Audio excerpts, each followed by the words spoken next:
Nah, untuk membahas maraknya kekerasan anak di dalam keluarga, kita sudah terhubung bersama dengan Mbak Novita Tandri selaku psikolog keluarga. Mbak Novita, selamat siang. Selamat siang, Mbak. Mbak Novita, ini sangat disayangkan sekali, sangat menyedihkan sekali. Hari ini kita banyak sekali mendengar ada berita bermunculan terkait dengan kekerasan anak dalam keluarga. Seperti ada ibu yang kemudian tega menghabisi nyawa anaknya sendiri, dan juga ada paman yang menganiaya keponakannya sendiri lantaran untuk memberikan efek jera untuk mencuri begitu. Apa sebenarnya faktor pemicu dasarnya dari aksi penganiayaan di dalam rumah atau di dalam keluarga begitu? Baik, Mbak, pertanyaannya bagus sekali. Karena pertama tidak punya keterampilan untuk pola asuh, mengasuh dan parenting. Karena tidak punya keterampilan ini, dan yang kedua adalah anak-anak adalah manusia yang kecil, lemah, tidak bisa membela diri. Dan akhirnya menjadi sasaran kemarahan pada saat emosionalnya lagi roller coaster. Siapa lagi yang bisa dijadikan sasaran kalau bukan anak-anak? Karena posisinya yang lemah ini. Lalu yang lain adalah penyalahgunaan alkohol, nafza, kita lihat ya narkoba, stres dengan keuangan, dan yang lain adalah psikosis, ada gangguan kesehatan mental dan jiwa. Nah, faktor-faktor ini yang harus ditelusuri, harus diadakan yang disebut dengan screening dan assessment untuk mengetahui apa sih penyebab daripada penyiksaan atau kekerasan terhadap anak ini. Atau juga bisa jadi menjadi gabungan dari beberapa faktor yang tadi saya sebutkan, Mbak. Oke, memang ada beberapa kemungkinan begitu yang menjadi penyebabnya. Tapi kalau kita bicara soal dampaknya terhadap anak ini, seperti apa dampak terhadap anak korban penganiayaan oleh keluarganya sendiri?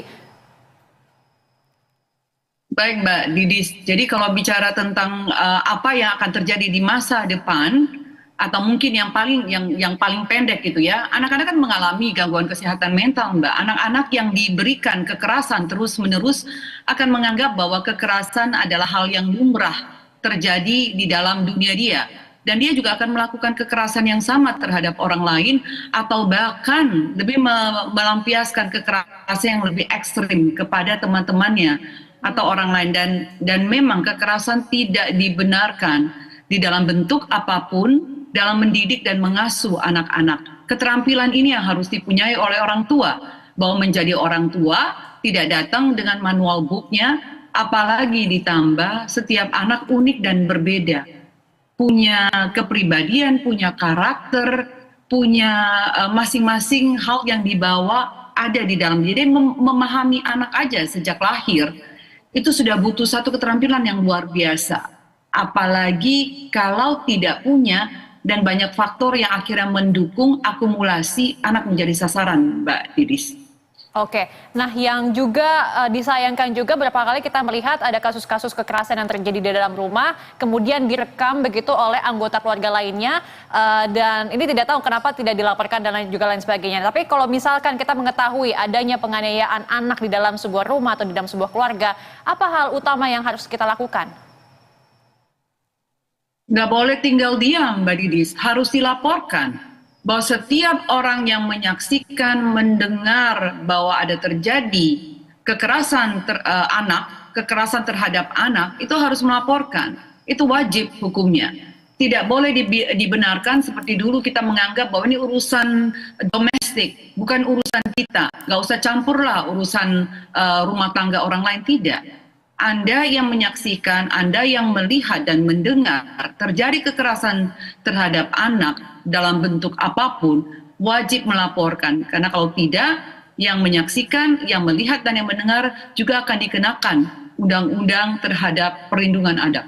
Bahwa dia tidak melaporkan, Mbak. Mudah sekali ada hotline, bisa dilaporkan mungkin yang terdekat dengan RT, RW, atau hotline dari Kemen PPA, Kemensos, semuanya ada, Mbak. Jadi dengan mengetahui ini, disosialisasikan bahwa peran kita sebagai nurturer, sebagai lingkungan yang ikut mengasuh dan memperhatikan, mengontrol anak-anak ini wajib melapor.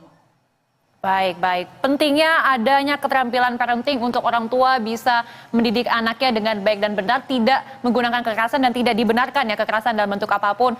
Semoga ini menjadi pelajaran sehingga nanti ke depannya tidak ada lagi hal-hal serupa yang kembali terjadi. Terima kasih banyak Mbak Novita Tandri, psikolog keluarga, atas waktunya di Berita Satu Siang. Salam sehat selalu.